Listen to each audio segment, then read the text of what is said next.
There we go. All right.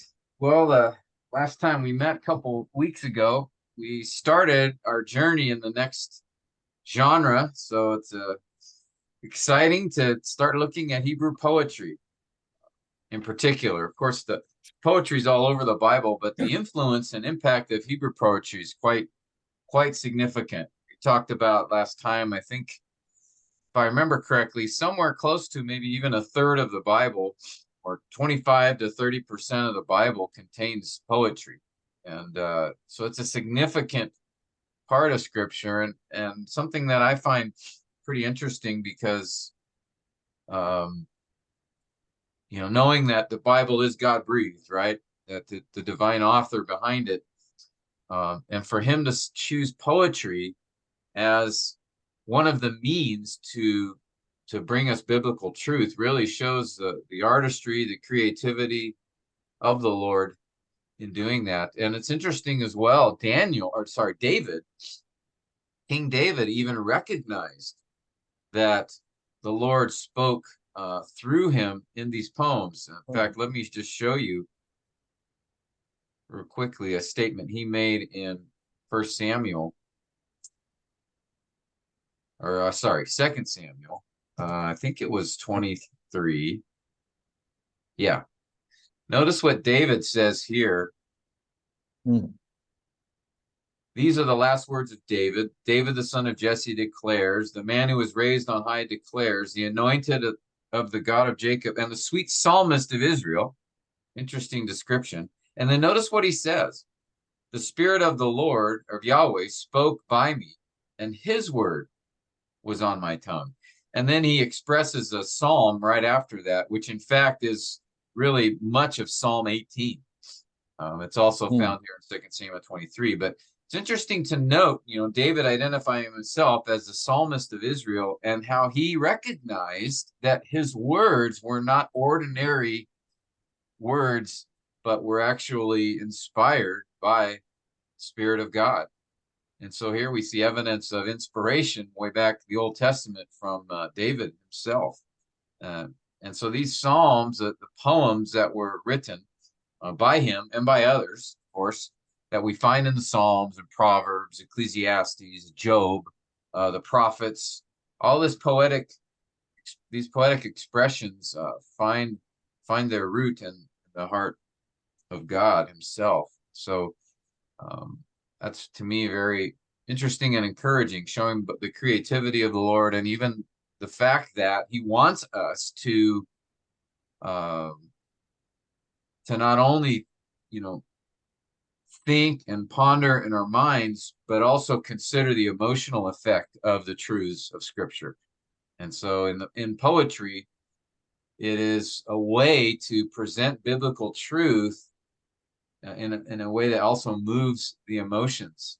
And so that we not only understand with our minds what is being said, but also are moved with in our emotions and understanding their effect and impact. And so, of course, we aren't driven by emotion, but at the same time, God has made us with emotion and, uh, even expects us to have biblically founded emotions. And poetry is one way that brings that out in us. So as we look at Hebrew poetry in particular, uh, let me just briefly remind us of some of the key elements we talked about last week. There's three.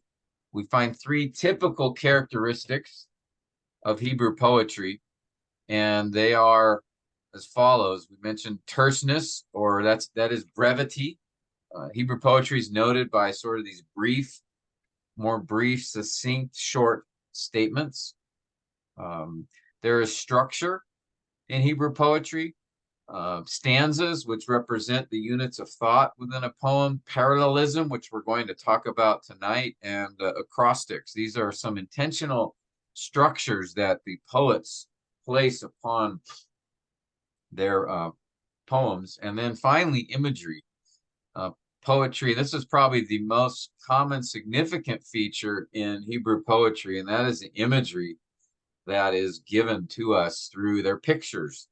drawn with words, and the imagery is supported by a lot of figurative language as well. So we're going to look into that aspect. So I want to spend the time the next several sessions just sort of looking at each of these elements of Hebrew poetry, and in preparing us and understanding how these elements are used by the author to express his intended meaning. And these are, again, intentional ways that he does that. I wanted to, and again, there's just sort of the brief explanation that I just talked about, the terseness that we see in Hebrew poetry, and the example we found from Psalm 23, right, where there's these short statements that are made.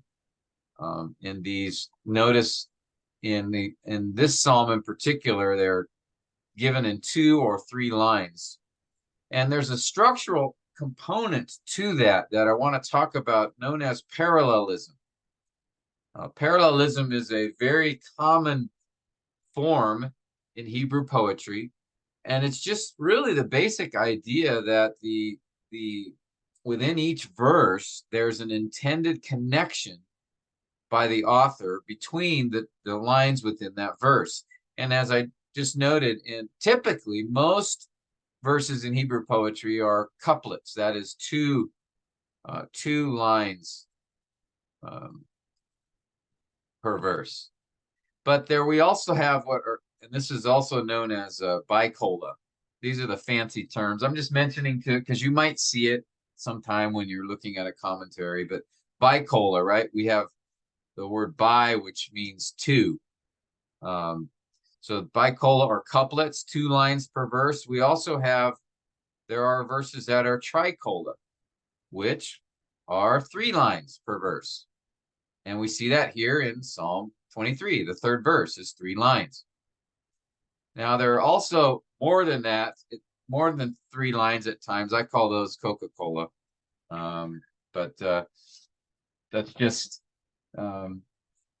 sometimes you might see 4, even 5 lines at a time. But the thing in Hebrew poetry that's very interesting and was really fully understood, I think, in the 1800s by a man named Robert Loth, where he as he was studying the Hebrew scriptures, as particularly the Psalms, he noticed these relationships there, and I think they were noticed even long before that. But he provided a codified system where he defined a few different kinds of parallelism that is seen. That is, a few different ways in which the author connects those lines within the verse. In parallelism, again, 2 lines or sometimes 3 or 4 lines are grouped together to express one thought. So we looked at the example, I think Yuchai even brought this one up last time, where we looked at Psalm 19 and just noticed the connection between the 2 lines. Line 1 of verse 1, the heavens are telling of the glory of God, and then line 2, and their expanse is declaring the work of his hands. So here he's using a form of parallelism where he is essentially saying the same thing, but using different words and expressions to show that. So, for example, he describes the subject in the first line is the heavens. In the second line, he calls them their expanse. The first line, he says, are telling. In the second line, he says, is declaring. So similar idea, different words. And then finally, what is he telling? The glory of God. What is he declaring? The work of God's hands. And so this is a way to express basically the same idea or similar idea in the 2 lines. And then we mentioned as well, verse 2, he does the same thing. Day to day, night to night, pours forth, reveals, speech, knowledge. Again, this comparative similar idea that he expresses in these lines. And so we see this very, very commonly in the Psalms and in Proverbs. Parallelism is not used as much in poetry outside of that, like in the prophets or Job or Ecclesiastes, but it is used at times. But we do see it mostly in the Proverbs and the Psalms. That's where it appears to be more prevalent. Now, again, parallelism describes the relationship or the connection between the lines within a verse. All right. Diagramming, which we've done before, will show the relationship between the verses and the lines in the verse. It's broader.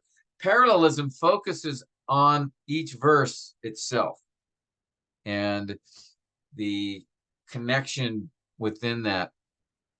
Now, you might say, well, wait a minute. The verses, when the original authors wrote these poems, they didn't use verse numbers. Those came on much, much later, the verse numbers. That is correct.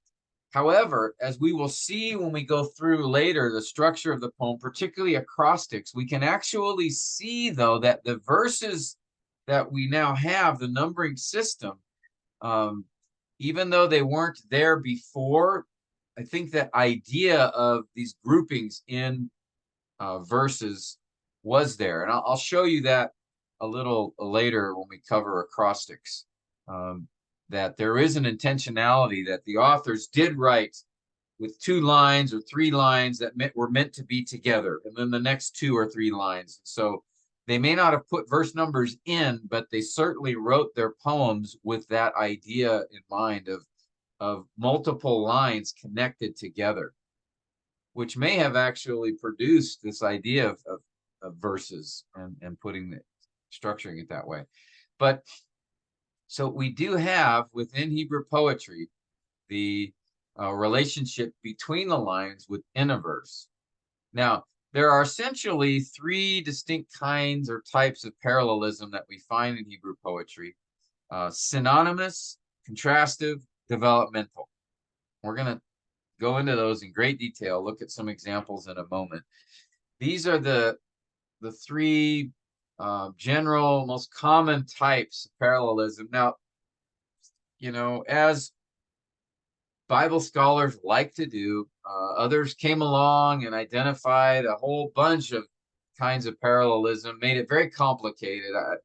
I tend to like simple, and I think if you look at the biblical poetry, I think it's a fair way to just look at and notice, really, I think just 3 kinds or distinct types of parallelism in Hebrew poetry. So I'd like to spend a little time going through each of these. Before I do that, I just want to give you a moment if you had any comment or question before we go into the specific details of the parallelism. Anybody have anything?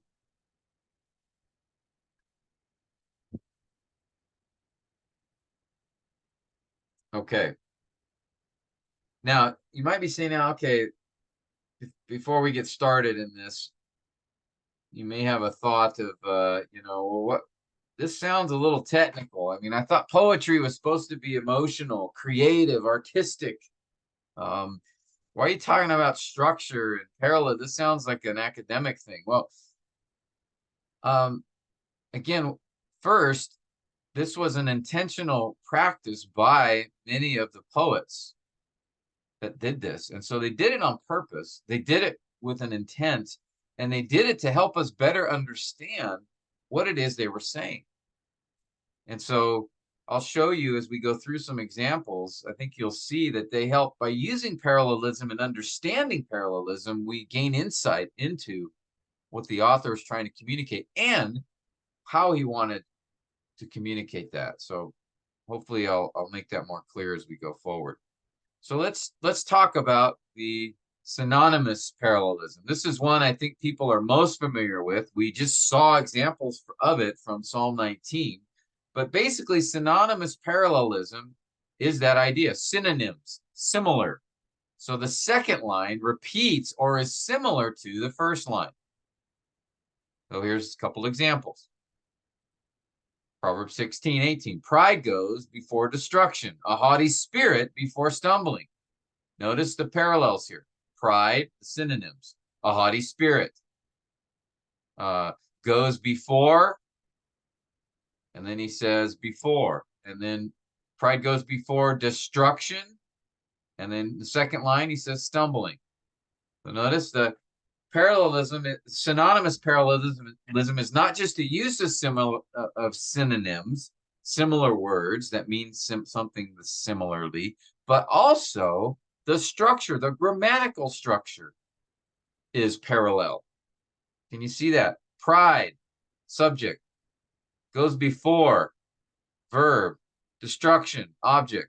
Haughty spirit goes before, stumbling.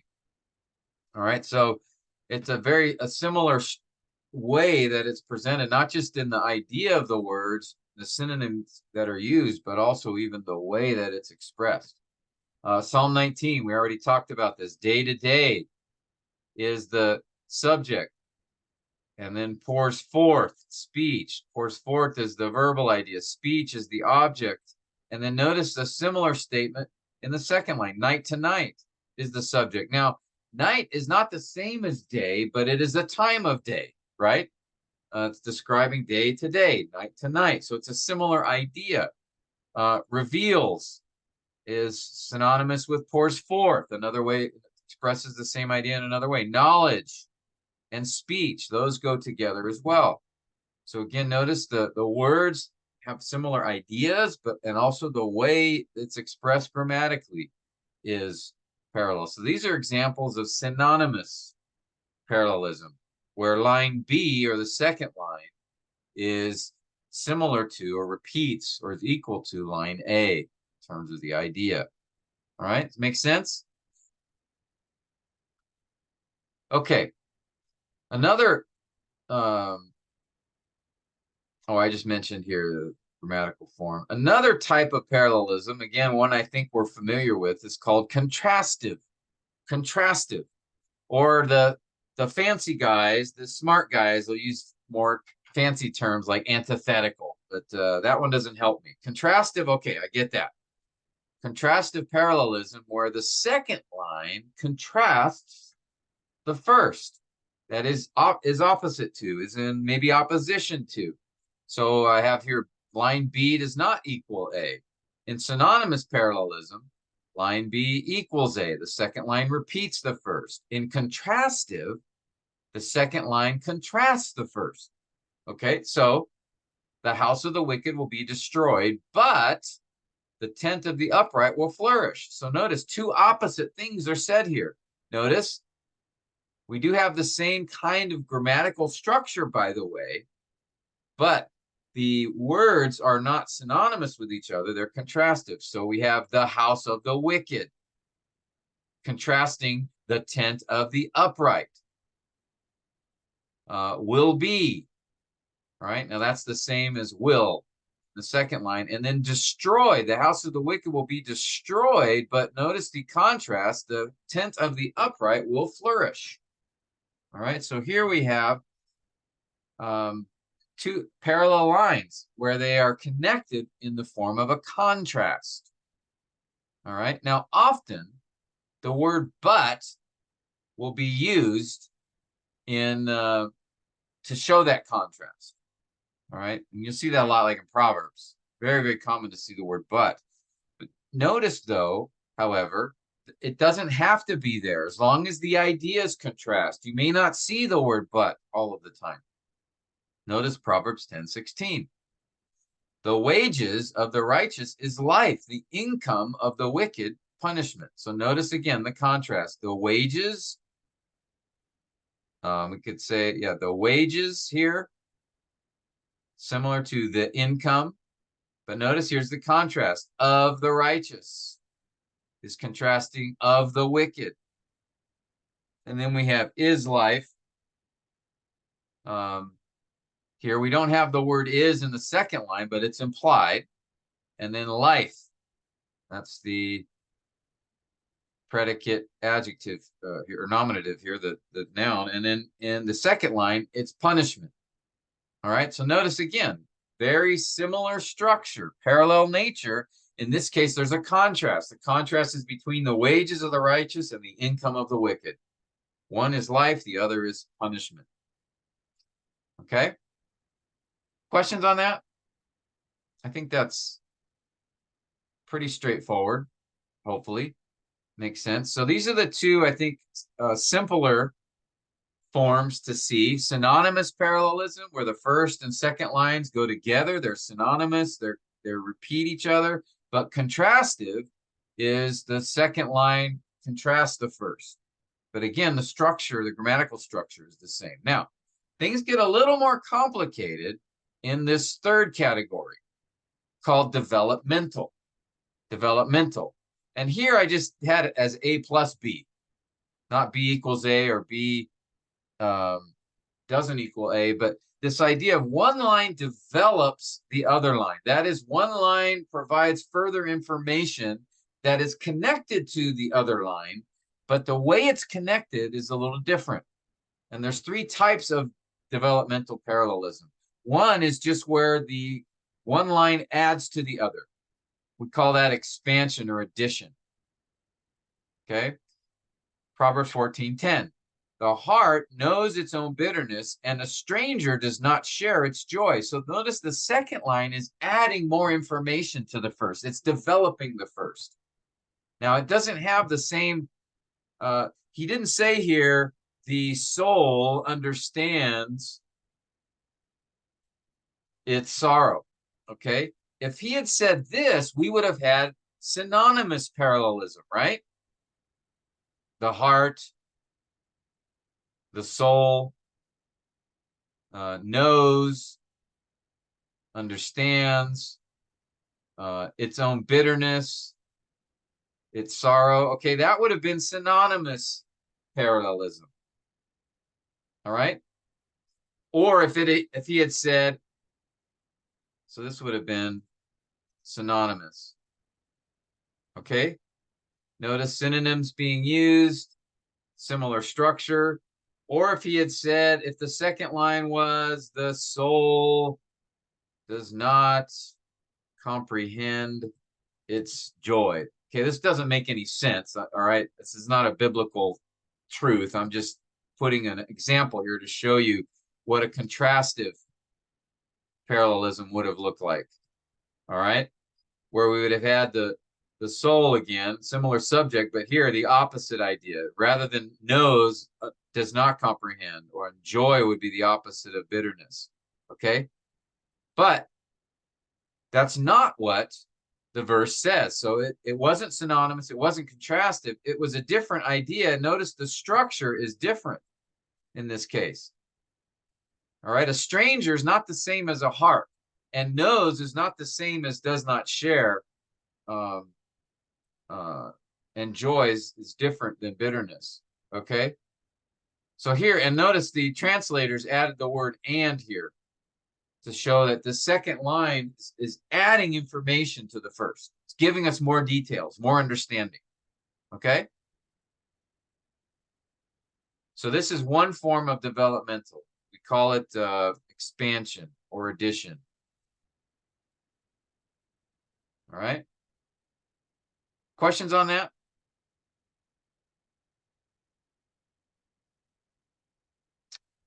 Okay, so that's one kind. Now there's a second kind, a second way that the one line can develop the other, and that's through what we call explanation or illustration, where one line explains or illustrates the other. So let me show you a couple examples. As the deer pants for the water brook, so my soul pants for you, O God. So notice the second line here is giving an illustration, or sorry, the first line is an illustration of the second line. My soul pants for you, O God. And he illustrates that by describing how a deer pants for water. Okay, so the first line is illustrating the second line. Now, there is similarity here, right? The deer pants, right? My soul pants, that means longs for, for the water brooks, for you, O God. So there's similarity in that way, but this is not synonymous parallelism. My soul is not the same thing as a deer. And he's not describing water, God as water here. What he's describing here is how he's illustrating, showing the way his soul pants for water, like a deer pants for the water brooks. This is also a metaphor, by the way, or a simile in this case.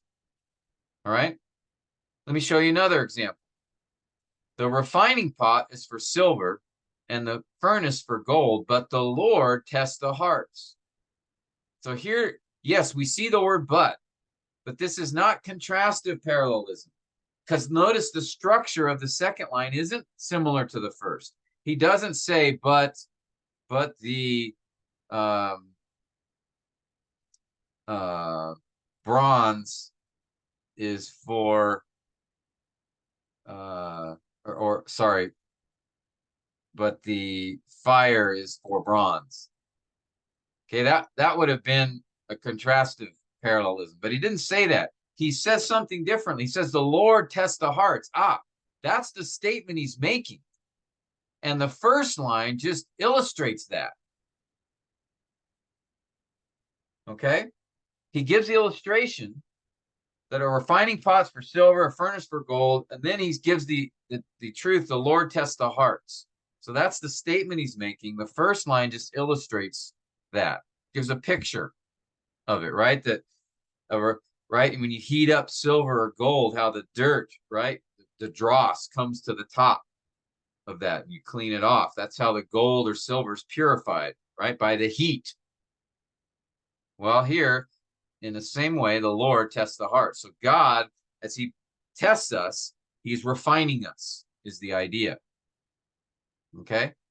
So these two lines go together, but one is developing the other, in this case, illustrating it. All right? Do you follow me so far? Any questions yet? That makes sense? All right, good. There's one other kind of developmental parallelism, and that is where one line gives the reason or the result of the other. Okay? Here, leave the presence of a fool, or you will not discern the words of knowledge. So here he's giving a result. If you do not leave the presence of a fool, you will become undiscerning, unwise. So the second line is giving the reason for the first. Why do you leave the presence of a fool? So that you do not end up undiscerning, lacking wisdom. Okay? So again, this is not synonymous or contrastive. He doesn't say leave the presence of a fool and, flee the I don't know another word for presence. Leave the place of the sinner, or something like that. That would have been synonymous. Or if he had said, leave the presence of a fool, but pursue the company of the wise. Okay, that would have been contrastive, right? Contrasting. But he doesn't do that here. Notice he says, leave the presence of a fool, or you will not discern the words of knowledge. Now, he's not explaining leaving the presence of a fool. He's not illustrating it. He's actually giving us the reason or the result if we don't. So that's developmental, where the second line is connected to the first. So we call it parallelism, but the kind of parallelism is different than synonymous or contrastive. The kind is a developmental. It's presenting in this case, a reason or a result. All right. So we have these three kinds of developmental parallelism. We have the expansion, or some call it addition. We have the explanation, some call that illustration, and then we have the reason or result. Okay? All right. Questions on that? I'm going to give you guys some examples to do here in a moment. All right, let's talk about a couple other things here regarding parallelism, and then we'll go through some exercises together, and I'll have you guys identify the parallelism being used. There's a special case of synonymous or contrastive parallelism, where the second line is in reverse order in comparison to the first. What do I mean by that? Well, the second line Notice remember I said earlier how even the grammatical structure is similar when you have synonymous or contrastive parallelism. Well, sometimes the author will intentionally reverse the order of the lines, the grammatical order, in order to draw attention to something. So notice here, Psalm 51, verse 1. Be gracious to me, O God, according to your loving kindness. According to the greatness of your compassion, blot out my transgressions. Okay, now, notice here how these are two lines in Psalm 51.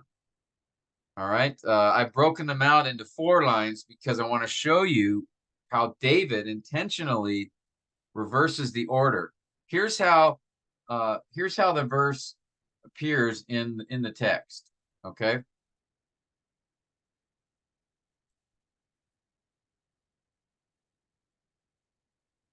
Let me increase this font here. Oh, that doesn't work. All right, let me reduce it. Okay, notice 2 lines. Be gracious to me, O God, according to your loving kindness. That's line 1. According to the abundance of your compassion, blot out my transgressions. That's line 2. So there's 2 lines here. They appear to be connected or have a synonymous parallelism, but there's one thing that's different about it. Notice the order is changed. Be gracious to me, O God. And then he says, according to your loving kindness. Okay. But notice the second line. He starts with according to. According to the abundance of your compassion, blot out my transgressions. So be gracious to me, O God, blot out my transgressions. Those are the parallel ideas. And then according to your loving kindness, according to the abundance of your compassion, those are also parallel. This is synonymous parallelism. He's saying the same thing or a similar thing, but the second line, he reverses the order of the words compared to the first. And so that's why I write it out this way. So the first part of line 1 is be gracious to me, O God. The second part of line 1 is according to your loving kindness. The first part of line 2 is according to the greatness of your compassion. The second part is blot out my transgressions. So be gracious to me, O God, and blot out my transgressions are both connected. Both are in the form of an imperative. Both are addressed to God. He doesn't say, oh God, in the last line, but the idea is still there. All right. And then notice the second part, according to your loving kindness, right? According to, it's the same preposition here. And then your loving kindness is similar in idea to the greatness of your compassion, right? Loving kindness, compassion, they go together. But notice it's been reversed. Again, let me just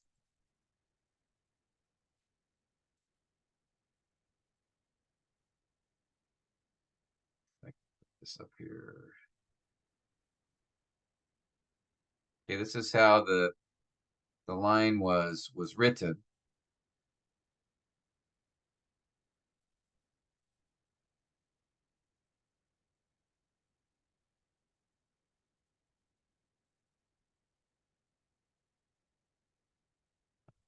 Didn't help. There we go. Okay.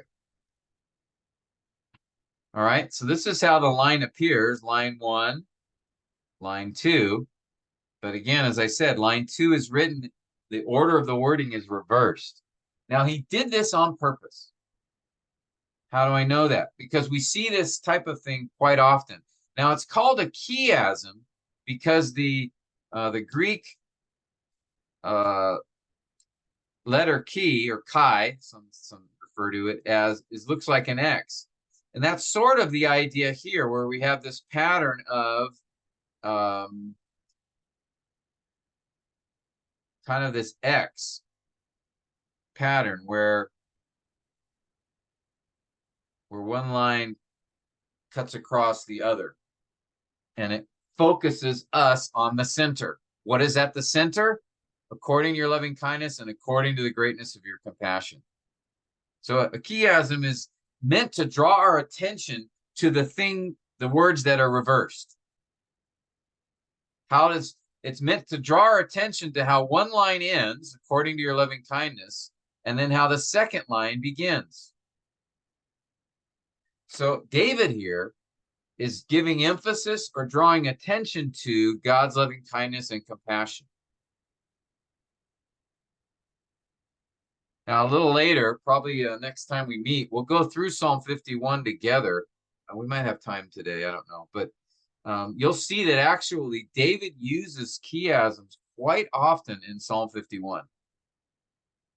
And actually makes sense because, again, chiasms are meant to show emphasis, to express emphasis in a particular way, that the author does it on purpose in order to draw our attention to what is at the center, what is being reversed. And he does that so we see the emphasis. Because if you're, as we see in English, or if you're reading it in Hebrew and you see that word order, it would stick out to you. You would notice it. There are other ways things that poets do in order to draw attention to something in their poem. Well, chiasm is one way that Hebrew poets would use to express a point towards, draw attention to, give emphasis to something. Now, I see this actually sometimes in the New Testament. Colossians 1, Paul uses a chiasm in, I think, verse 15 or 16, and we'll look at that later on.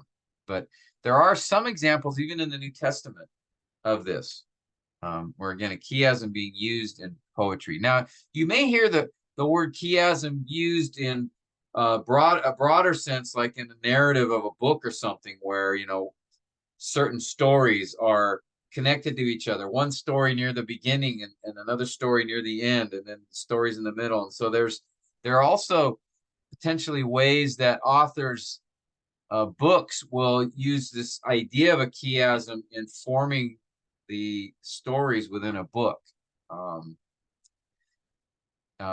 Actually, Pastor Philip, if you remember in class this week, I talked about a chiasm in Ephesians chapter 1-3, where Paul starts the book with a call of praise to God. And then the next paragraph is a prayer. And then chapter 2, and he focuses attention on who we were without Christ and who we are in Christ. And then in chapter 3, he ends with a prayer and then a praise. So Paul structures chapters 1-3 with praise, prayer, statement on salvation, then prayer and praise. He reverses the order. So I think Paul did that on purpose to show that chapters 1-3 go together, and then chapters 4-6. But anyway, that's something a little different. In Hebrew poetry, we will see chiasms in how one line is written in a reverse order from another. All right, and typically they will be synonymous or contrastive. All right, you won't see a developmental parallelism using chiasm. I can't think of any examples of that out there.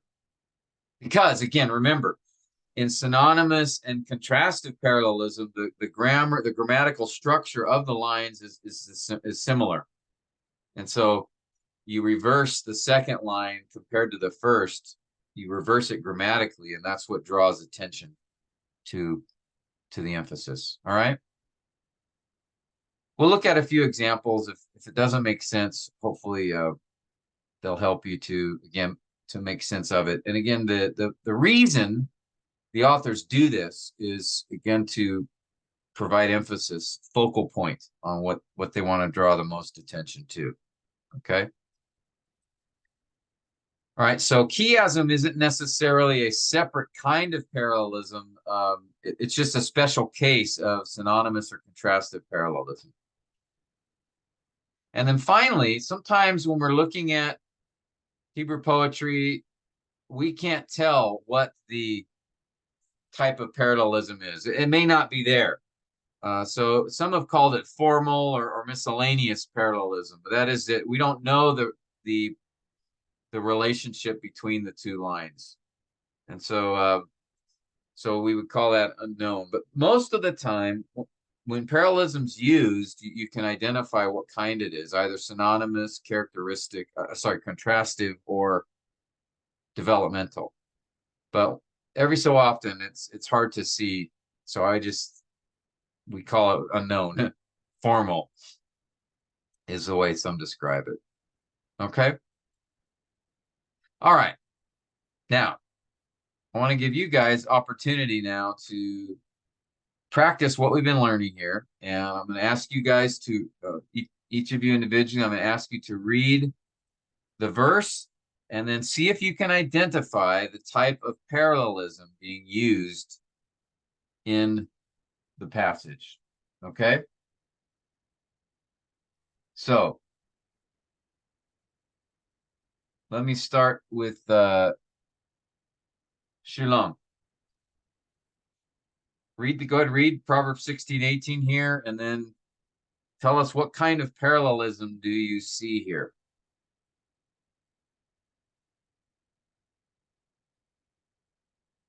You'll need to unmute yourself, brother. Okay. This is Proverbs chapter 16, verse 80. Pride goes before destruction, and a haughty spirit before stumbling. So this is synonymous. Yes, it is. Very good. Notice pride, haughty spirit. I think we even looked at this verse a little bit ago, so I can give you an easy one here. Shilong goes before, and then he says before destruction and stumbling. So it's a similar idea being presented. Okay, good. Well, that one was too easy, Shulong, so I'm going to give you a second one. All right. How about this one? Proverbs 10, verse 12. The Proverbs 10, verse 12. Hatred stirs up strife, but love covers all transgressions. Okay, this is constructed. Good. Yeah, it's contrasted. Notice hatred, love. Those are contrasts. Stirs up. Hatred stirs up. Love covers. Hatred stirs up strife. Love covers all transgressions. So notice this, they're similar, but the second line is contrasting the first.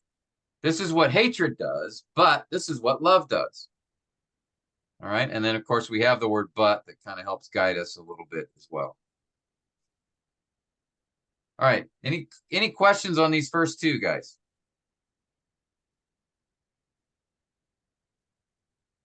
All right. Let's do a little bit more challenging one here. You, Chai, I'm going to give this one to you.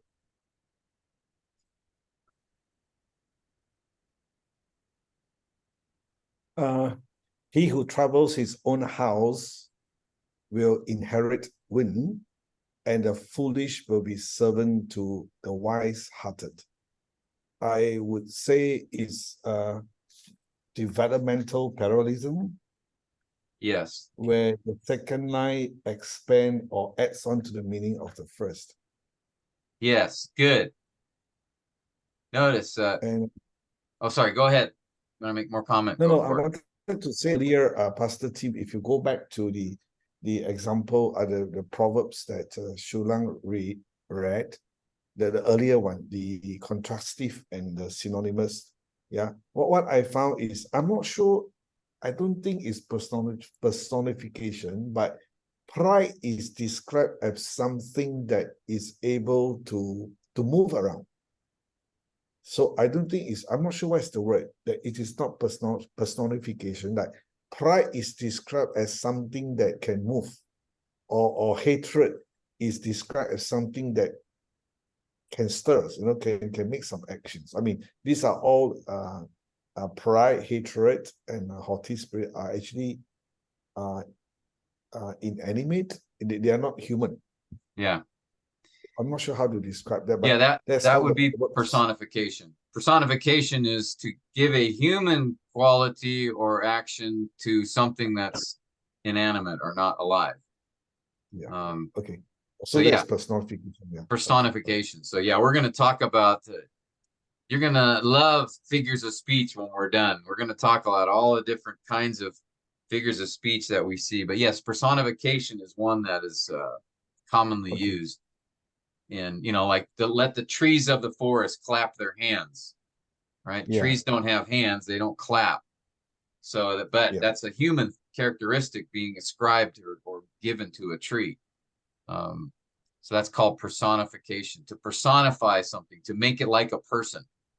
It's the idea. Okay. So good observation. Right. So now in the verse you just mentioned, notice here we don't have synonymous or parallel.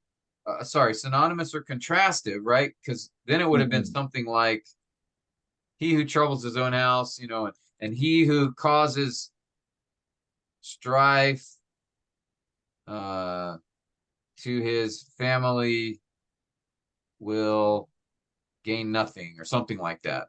Okay, that would have been a synonymous.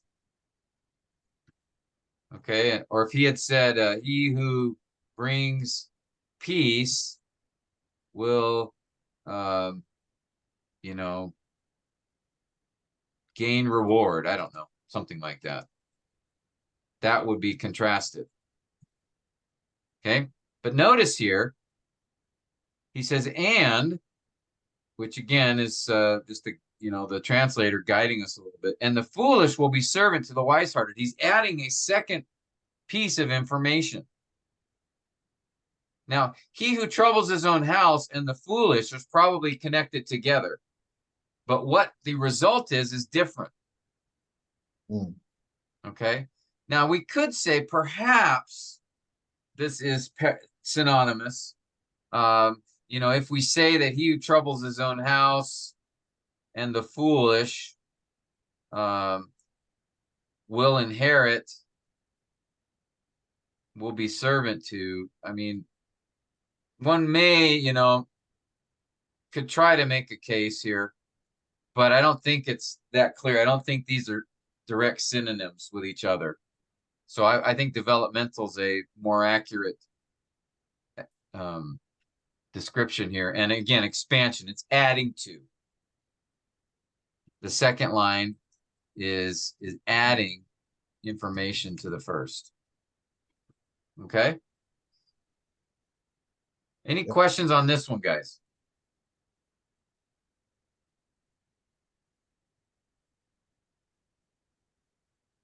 And notice there's a difference in the he who troubles and the foolish.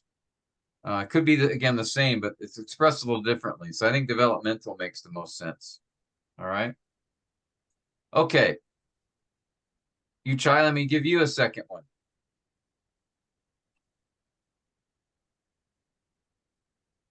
This will be. Go ahead and read it, and then. Yeah. Okay. Her ways are pleasant ways, and all her paths are peace. Well, this is a tough one.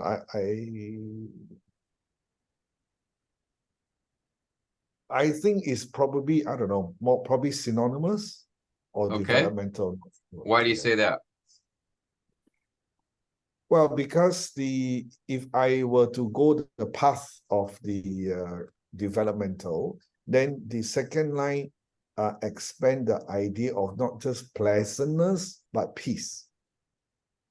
If I were to go down the developmental path, but then if I could say synonymous, you can see that her ways is parallel to her paths. The verb are both lines, and then pleasant and peace. Exactly. Notice how they're exactly parallel. Her ways are, and then pleasant ways and peace. Those are similar ideas. So even though it says and here, don't let that fool you into thinking developmental, because notice these are exact exactly synonymous in the way they express the idea. And the grammatical structure is the same. Per ways, per paths, are, pleasant ways, peace. Okay. So I think synonymous is definitely the more likely. Anyone have questions on that? Does that make sense?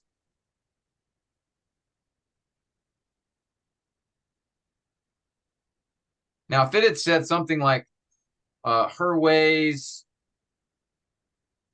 are pleasant ways, and she gives great joy to the soul. Okay. Now that would have been developmental. Because notice now her ways, there's no parallel here. It just says she gives.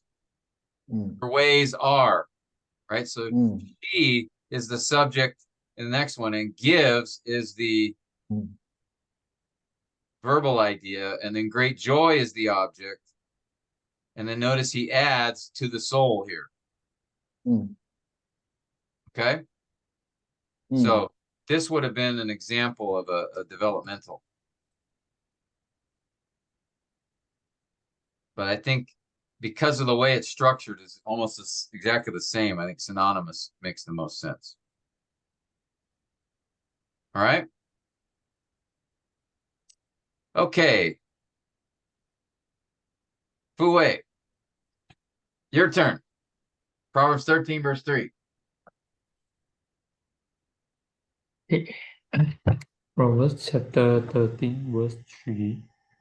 The one who guards his mouth preserves his life. The one who opens wide his lip comes to ruin. So this is contrastive. This belongs to contrastive. Now, why do you say that? What shows this to be contrasted? Okay, so both the one, okay, they are the same. Who is the same, but the difference is what they do. What are they doing? So the first guide his mouth. The second one is open wide his lip.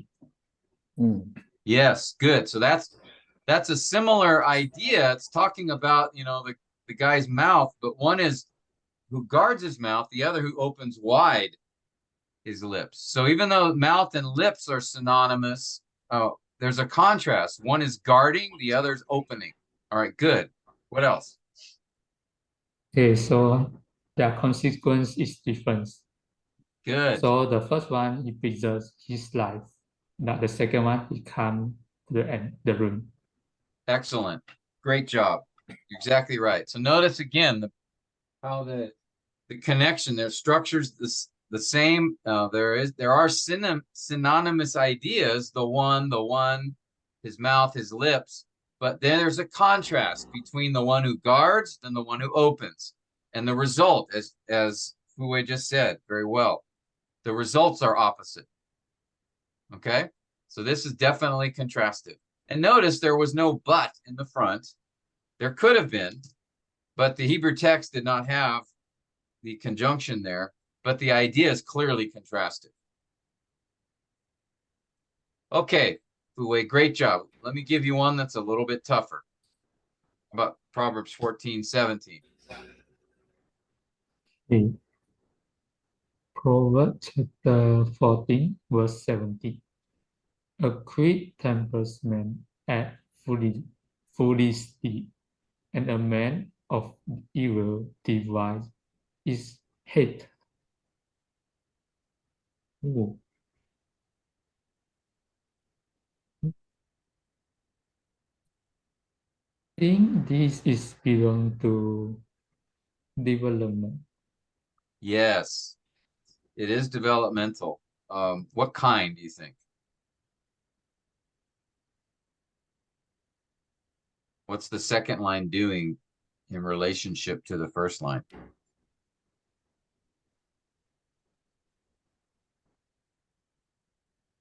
I will choose expansions. Yes. Yeah, it's adding, isn't it? It's giving more information. Yes. Good.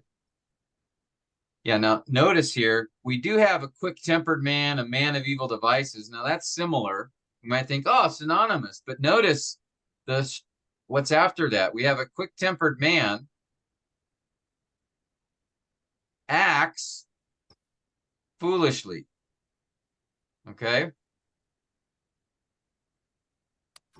But then we have a man of evil devices. Okay, that does sound similar, but notice there's a different expression here, is hated. That's saying something different. Right? Notice in the first line, the man is doing something. In the second line, the man is something. All right. Acts is a verb of being. Acts is a verb of action. Is a verb of being. So there's two statements being made about this quick-tempered man. And it's not synonymous or contrastive. It's adding information. And once in the first line, it just says he acts foolishly. The second one describes that he is hated. Okay, now, if this were going to be like synonymous, we would have had something like this. A quick-tempered man acts foolishly, and a man of evil desires commits evil. Okay, commits and acts would be more synonymous. Evil and foolishly would be more synonymous. See that? So this would have been synonymous. Okay. All right, good job, you tried. That was this one was a little more challenging. All right, brother Dwayne. Why don't you give this one a try? Proverbs 14, verse 19. Okay. Proverbs 14:19. The evil will bow down before the good. The evil will bow down before the good, and the wicked at the gates of the righteous. Oh boy. Well, we got the evil and the wicked. So I don't know, is that parallel? Those two ideas are parallel. Okay, the evil and the wicked. We got good and righteous, that's the same. Yep. So we have before the good, and we have at the gates of the righteous. So that's a similar idea. So what does it look like to you? What would be your first guess? Well, kind of parallel, huh? Yeah. Synonymous, right? Yeah. Now, what's different is this will bow down. We see that in the first line, but we don't see that in the second line. But it's implied, isn't it? Yep. All right. He doesn't say it, but there's no verbal idea in the second line, but that's the implied verbal idea, right? The evil will bow down before the good, and the wicked at the gates of the righteous wouldn't make sense if we did not understand what he's assuming the same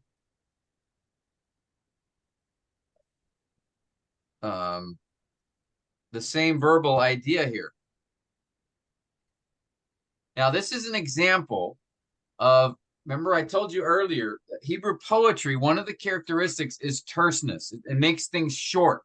And so sometimes the author will just eliminate a word or phrase in order to shorten the line, but the idea is still implied to be there, right? That the idea here is the wicked will bowing down at the gates of the righteous. Even though he doesn't say it explicitly, there has to be some verbal idea there, right? The wicked at the gates of the righteous. Well, the wicked what at the gates of the righteous? Well, given what he said in the first line, second line, it makes the most sense that it's the same verbal idea. This is an example of ellipsis, what's called ellipsis. This is a poetic device that's used where a word or a phrase is not written, but implied to be there. Ellipsis means the idea of taking out something that's there. I often think of it like, eclipse. That's sounds the same, right? Where the moon like blocks the sun. We know the sun is there, but the moon's in front of it, so we don't see it. Well, in ellipsis, it's kind of the same thing. We know this idea will bow down is there, even though the author did not write it explicitly. But because we know the second line is connected to the first, that would be the verbal idea in the second line. Okay? Which just confirms these are synonymous. Does that make sense? That's really clever. We see ellipsis a lot. You'll see it all the time in poetry. Because again, the poets, this is kind of redundant, right? The evil will bow down before the good. The wicked will bow down at the gates of the righteous. That's kind of clunky, redundant. But if he just says it this way, it's shorter, it's more it's terse, it's more pithy, it's more poetic. It's not repetitive or redundant. So for example, let me show you. There's many of these, but let me just show you Psalm 24, verse 1. I've been memorize this, right? Notice he says, the earth is Yahweh's as well as its fullness, the world and those who dwell in it. Well, notice he left out, he did not say is Yahweh's in the second line, did he? But that's the implied idea is there. Otherwise, there's no, the world what? The earth is Yahweh's as well as its fullness, the world. Okay, well, what about the world? Well, he took out is Yahweh's, but it's implied that it's there. The world is Yahweh's also, and those who dwell in it. All right? So, sometimes, look at verse 3 here. Who may ascend into the mountain of Yahweh, and who may rise in his holy place? Now, here, there's no ellipsis. He puts in another way to say ascend. He says may rise, but he could have left that out. He could have said, and who in his holy place? All right, if he had meant to have that same word fill in. So ellipsis is very commonly used in Hebrew poetry, especially for, so that things aren't redundant or repetitive in a certain way, so that you can keep the verses, the lines short within the verse. And also, ellipsis is used in order to, what's I going to say? Give it a creative or artistic quality. All right. So it kind of gave Dwayne a little bit of a curveball there by giving him something like that. We haven't seen ellipsis or talked about it yet, but just, Dwayne, you were walking through that exactly right, where you noticed the evil and the wicked, say, okay, those are similar to each other. You saw the good and the righteous, and then before and at. So sounds synonymous, but the tricky part was, well, what about, we have will bow down in line 1, but there's no verb in the second line. Well, that's because he took it out. But the idea is still there. So we call that ellipsis. Makes sense, guys? Any questions about that?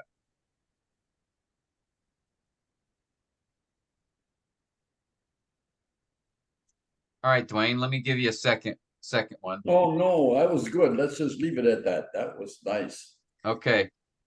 I'll give you a second one. And this one, there's no ellipsis, Dwayne, so I won't trick you in that way. But what do you think? Go ahead and read the second one and let us know what you think. Proverbs 16:3, commit your ways to the works to the Lord, and your plans will be established. Oh boy, it's developing something here. Yes, it is developmental. You're correct. Now, how? What is the second line doing in comparison with the first? How is it developing, you think? Remember, we have the 3 ways, are the expansion or addition, Expansion. We had the explanation or illustration, and then we had the reason or result. Which way do you think the second line is? What's it doing compared to the first here? Looks like there's an expansion. Okay, it could be adding more information, but notice the nature of what he says. He makes a statement here, doesn't he? The first line is an imperative, a command, do this. And then the second line is he makes a description or a statement, doesn't he? This will happen. What does that sound like to you? Well, explanation. Okay, but he's doing a little more than that, because notice he says, if you commit, right, commit your works to the Lord, and then this will happen. Your plans will be established, which I would take more as an idea of a reason or a result. What will probably result be the best? What will happen if you commit your works to the Lord? He's saying your plan will be established. That will be the result of committing your works to the Lord. All right. The translator could have said this just as easily. All right. He chose to translate it and, but the word, it's a conjunction. It could have been then. I would have translated it then. It's the same word in the Hebrew text. It's a wow, or vav for modern Hebrew, which can be translated as and, but, or, then, therefore, so. So it can go a lot of ways.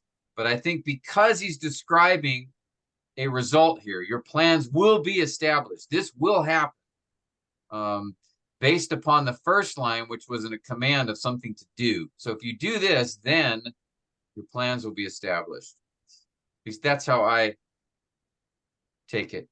Expansion wouldn't necessarily be totally incorrect, because he is adding another statement, but I think the relationship's a little closer than just adding something. I think he's telling us the result of doing that first line. So I don't know, does that make sense, guys? Is there sometimes it's like anything in interpreting things, right? Because we are doing interpretation here. Sometimes there may be more than one option possible, that we need more insight to know for sure what it is. But I think too, as you gain practice sort of doing this, looking for parallelism, I think you'll more easily see it with more experience as you learn the different ways it's carried out. Okay, but clearly, and Dwayne saw this right away, it's not synonymous or contrastive. Because again, he didn't say commit your works to the Lord and give your plans to God. Okay, that would have been synonymous.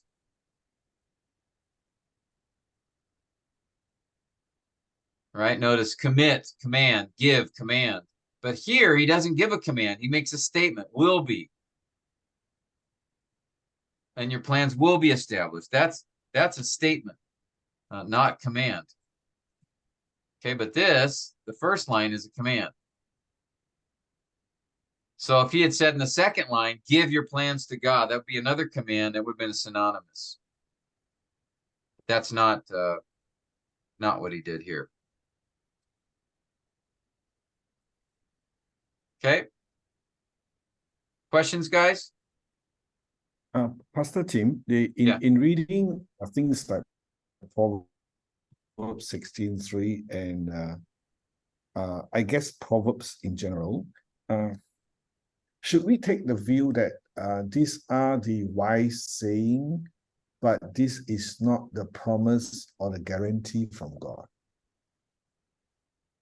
Say like this one on Proverbs 16:3, commit your ways to the Lord, and your plans will be established. Some Christians or young men or ourselves and say, hey, I've been committing whatever the plan is to the Lord. Someone could be like choosing a career path or job or work, life decision, and they have committed to the Lord in prayer in all seriousness, but sometimes things may not turn out the way they hope it to be. I mean, you know, it could be a new job and it doesn't turn out the way it is. And then they will say, hey, you know, that was what Proverbs 16:3, for example, is telling me that if I commit my plan to the Lord, work to the Lord, my plan will be established, but it didn't happen. So should we, the way we read, or the perspective we read Proverbs in particular, that these are the wise saying, but these are not promises in the scripture? I don't know. I'm just asking. Yeah, that's a great question, observation. We are reminded that in scripture we have, and any written literature, any communication for that matter, there are different ways that we might say or write something, different genres. We're talking about written communication, right? We have narratives and poetry and epistles and law and parables. And so, yes, when you look at wisdom literature, it uses poetic expression, but we have to understand something about wisdom literature, and that is that they are truisms. Okay. Not promises or commands necessarily. Sometimes they might be, but generally speaking, wisdom literature presents a truism. That is something that's usually, normally, the way it is, but not always. For example, there's a proverb that says, a gentle answer turns away wrath, but a harsh word stirs up anger. Well, is that true all the time? Like every time, if someone's mad and you just speak calmly, look, brother, it's okay. Does he always, every time, calm down? Well, no, but the proverb means usually a gentle answer turns away wrath. In the same way, when he says a harsh word stirs up anger, does that mean every time you give a harsh word, someone gets mad? No, not all the time, but usually. Yeah. Or another example, an example of a proverb, a famous American one, an apple a day keeps the doctor away, right? Apples have some good characteristics. They're a fruit. They have fiber. They have a uric acid, which helps burn fat. They are low in calories compared to a piece of pizza. So if you eat an apple a day, all it's saying is generally you will be more healthy. But it's not all the time. I know people who eat extremely well and they have health problems, right? Or there's the many examples in Proverbs of the field of the diligent. I can't remember the proverb, but basically that the work of the diligent, he's successful in his work, but the lazy man is not. Well, that's not always true. I know many diligent people that work very hard and they aren't successful in the world's eyes. And I know many lazy people that are very rich. So does that mean the proverb that it's false, that the Bible's telling us something false? No. It's understanding the nature of a proverb. It's not intended to give us something that's true all the time. It's just saying this is generally how life works in God's world. Generally speaking, a diligent person will find success. Generally speaking, a lazy person will not. Generally speaking, if you commit your ways to the Lord, your plans will be established, but not always. Sometimes God throws in things in your life because he has a different purpose. Look at Job. Job was a righteous man, but he suffered he was a wretched sinner. Right? I mean, he did sin. I'm not saying he's perfect, but he generally followed a life where he took care of the poor. He shepherded his children. He pursued God. He loved God, but yet look at all that happened to him. And his friends said, they took the Proverbs literally and said, oh, this is all your fault, Job. You did something. But that's not what happened. So Job is an example of life does not always go the way you expect it to go. And that's why Job's considered wisdom literature. Even in Ecclesiastes, it talks about, that's the whole point of Ecclesiastes, really, is vanity, right? All is vanity. That life doesn't always happen the way it should. And so this is a very important principle when you're interpreting Proverbs, when you're preaching from Proverbs. Be very careful that you do not make the truism into a certainty or fact every time. That's not the nature or intention of wisdom literature. We even see that in some of the Psalms. There are some wisdom Psalms. One Psalm describes, Psalm 127, how blessed is the man who fears the Lord, who walks in his ways. And then it describes Psalm 128, his house is full of children. Well, I know a lot of godly people that don't have children. Look at Hannah. Look at Zacharias and Elizabeth. They were barren for many years.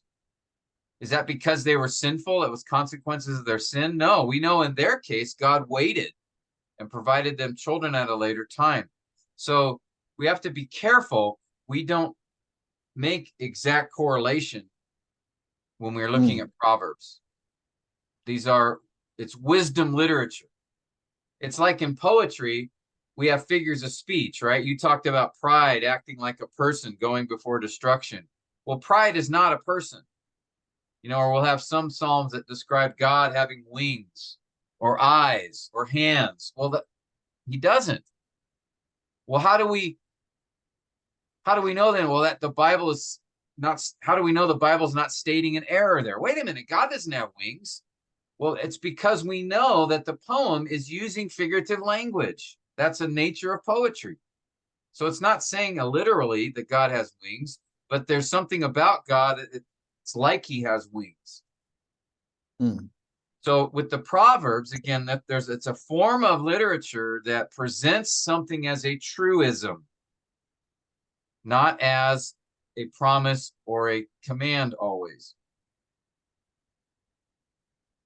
Yep. All right. This is important. So as you go through Proverbs, you have to remember that you just think this is generally how life works.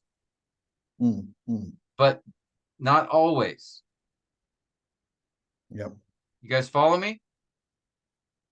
I mean, Chai said that earlier. I just, me, I'm long-winded. I like to say a lot. So I'm just trying to expand and explain a little more of what he was saying there. No, thank you. Thank you. Because, Pastor Tim, I mean, my question is not just, it's helpful to the word truism. And because it's not that some Christian will get disappointed and say, hey, I've been committing my works to the Lord. Why is it that, my plans are not established? It's not just people may question, but people may get disappointed because they are not reading the wisdom literature or the Proverbs or the Psalm as truism in what you describe, but they think these are promises from God. This is more so when someone is going through stressful time. The husband is walking out from the marriage or whatever, and they're so desperate, they will flip to a Psalm or to a Proverbs, hoping that God may speak, and then they read things like this and say, why God is not keeping the word. Like as you were talking, Pastor Tim, I was just thinking about the one that in Proverbs 13:22 that says, a good man leaves an inheritance to his children's children, but a sinner's wealth is laid up for the righteous. But that is not always true, because we have seen sinners and wicked people who may have their inheritance passed down to third and fourth generations. And there are, godly people who have hardly anything. Yeah. Like my spiritual father in New Zealand, Roger and Wanaka Clibborn, they were missionaries in India for years. By the time they were with the navigators, by the time they returned to Christchurch, that's how they were discipling us. Roger would be in his late 70s, I think. Until today, they are living in a shack, which has no toilet. And the shed is actually parked or put at one of the neighbors' yard, field, in Christchurch, and even in the middle of winter, and winter could be quite cold. In order to go toilet, they have to come up from the shed and goes into the neighbor's house to use the toilet. I mean, here is a couple who have still got all the way. They have no inheritance in an earthly sense. Yeah. Yeah. So I was thinking it's important to have a handle of how we read the wisdom literature. Yeah. No, that's a great point. I mean, I think one common, the passage, train up your child in the way he should go, and when he is old, he will not depart from it. Depart. Yep. A lot of parents bank on that as a certainty, as a promise. If I raise my child in the Lord and share the word with him and live life, godly example before him, then he will certainly become a follower of Christ. Well, he probably will. That's the idea. You train up a child a certain way, generally speaking, he's going to follow that path. That's generally true. But because it's a proverb, it doesn't mean it's always true. Many godly parents have had wayward children. Many sinful parents, non-believers even, have had Christian children. So we have to be careful that we don't make it a promise or a guarantee. It's just telling us, generally speaking, how life works. Again, I go to Ecclesiastes. I think that book is given to us as an example that not everything happens the way you expect. I mean, that word vanity is Abel, in Hebrew, Abel, Abel. You remember a guy named Abel in the Bible?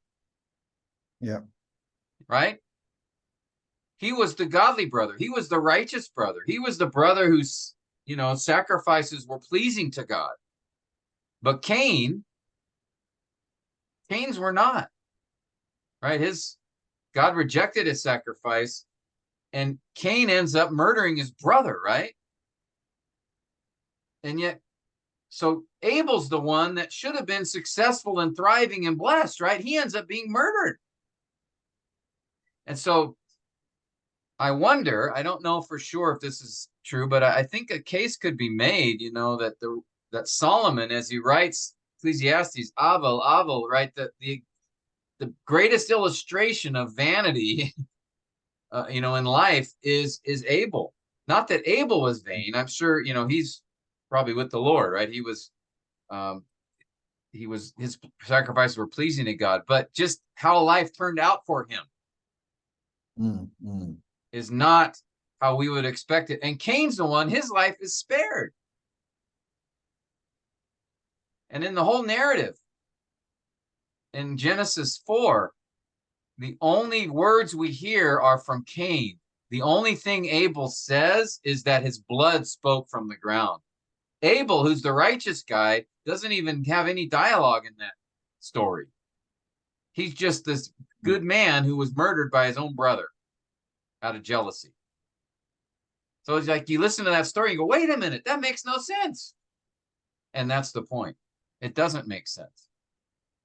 So Proverbs describes how life normally is in God's world, but not always. Yeah. And that doesn't violate inerrancy. That doesn't say that the scripture's saying something not true. Because again, we have to understand the form of the writing. And that's why I gave the illustration of the psalm that says, the wings of the Lord, to say that that's not literal. If it were literal, if the writer was saying that literally, that would be a violation. That would be an error in the Bible. But we know it's not literal because it's a poetic expression. So we allow for him to say that, and he's not violating principle of inerrancy. In the same way, Proverbs, wisdom literature, the way that it's intended to be understood is in the form of a truism. Okay? And again, we know that from just even in secular proverbs. Like I said, an apple a day keeps the doctor away. That we even know that just the nature of proverbs in life outside of the scripture, it's the same understanding. People don't take them literally. So very important hermeneutic, interpretive principle to understand that, we're going to cover that later when we go into wisdom literature. But since you brought it up now, Yuchai, I think it's good to consider that at this point. Thank you, Pastor Tim. As you were relating the Abel to Haval, about the vanity, as you were talking about Cain killed Abel, it reminded me. I think it's one of the Q&A sessions by John MacArthur, or could be his sermon on that. Cain killed Abel. It was fearfully sombering, I think, or sobering, sorry. Fearfully sobering for me, because it was years ago when I heard that either a Q&A recording or a sermon by John MacArthur, that before the fall, Adam and Eve had no idea that things could die, because before sin, there was no death. So they have no idea that animals could die, human could die, or the sheep could die, or anything could die. All right, because there was no death. And what happened was, God, in his love and providence and provision, gave Adam and Eve an object lesson when God killed an animal and made a skin covering for Adam and Eve. And the chances is Adam and Eve has continued that sacrificial, the very first animal sacrificial act, and Cain and Abel learned that if you poke something sharp into an animal, the animal will die. Or if you slit the animal's throat, the animal will die. And the wickedness of Cain is then highlighted by John MacArthur, that he used or abused what God has shown his parents as a pattern of sacrifice to kill his brother.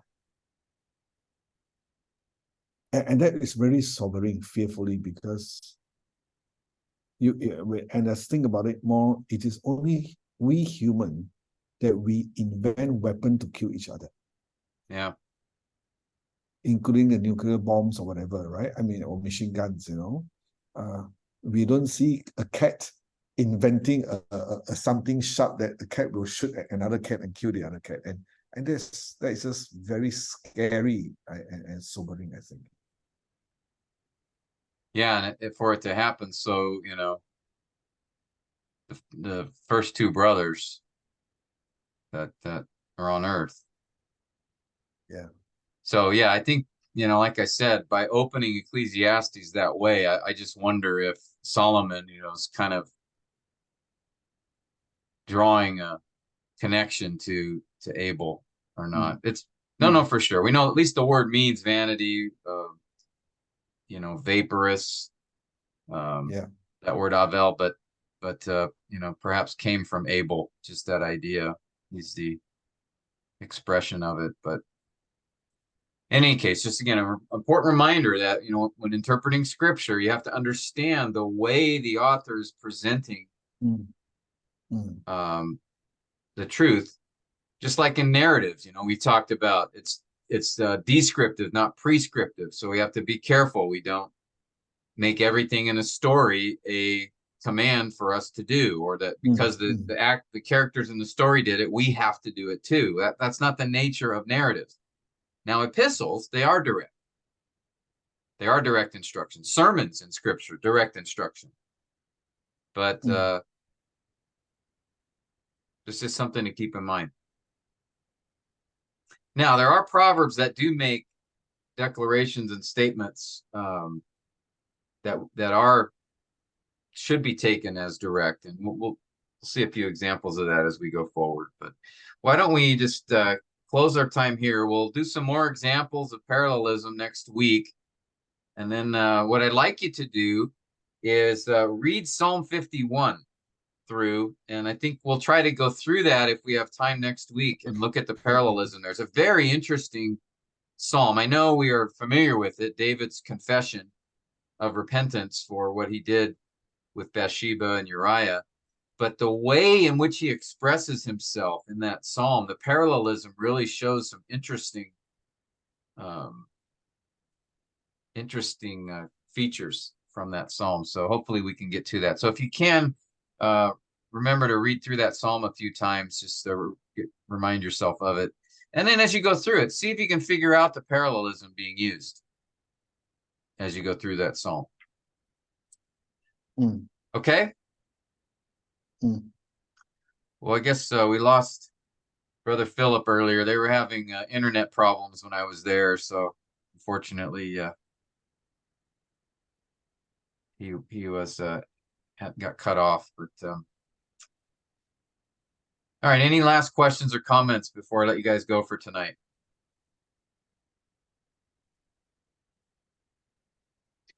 Well, let me ask Brother Daniel could go ahead and close our time